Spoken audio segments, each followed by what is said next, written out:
The Middle East stands on the brink. On February 5, 2026, the shadow war between the US and Iran has exploded into a public crisis. Years of proxy battles and covert strikes have given way to open threats.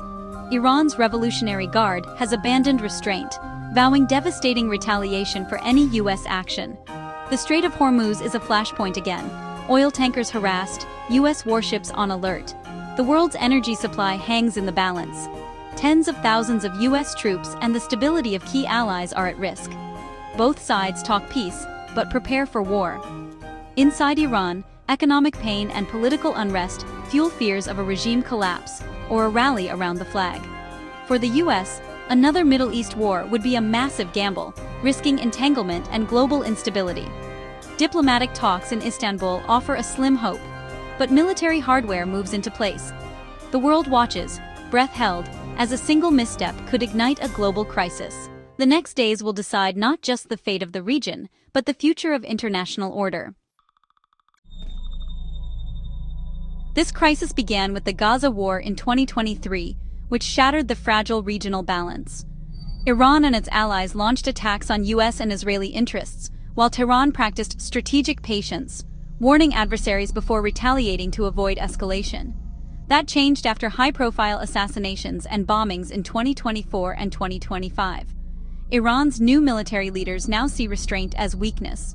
Their chilling new doctrine inflicts heavy US casualties to deter further attacks. Inside Iran, mass protests and brutal crackdowns have left the regime desperate and cornered. Hardliners now call for preemptive strikes on US and Israeli targets, dismissing diplomacy as futile. The combination of external threats and internal unrest has created a powder keg. The old rules are gone. Now, every move risks a wider war. The region stands on the edge with no clear way back. Tensions have erupted into direct military confrontations. A US Navy jet shot down an armed Iranian drone over the Arabian Sea. Iranian speedboats swarmed a US-flagged tanker in the Strait of Hormuz, signaling their power to disrupt global oil flows. Iran's media now openly threaten US bases across the region, putting tens of thousands of American troops in the crosshairs. In Washington, President Trump weighs a major strike aimed at regime change, while Secretary of State Rubio warns of the risks to US forces.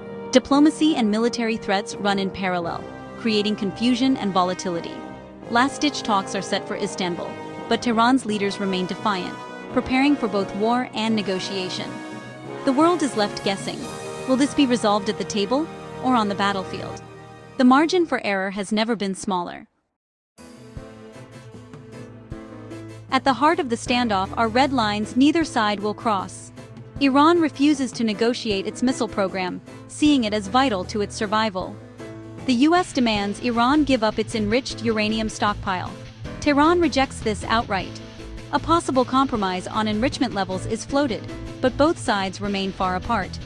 Iran's support for regional allies like Hezbollah and the Houthis is non-negotiable for Tehran, but intolerable for Washington and its partners.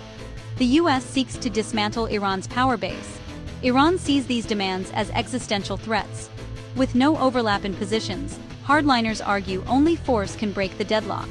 Regional powers like Saudi Arabia and the UAE refuse to be drawn in, pushing desperately for diplomacy. The diplomatic puzzle remains unsolved, and the clock is ticking.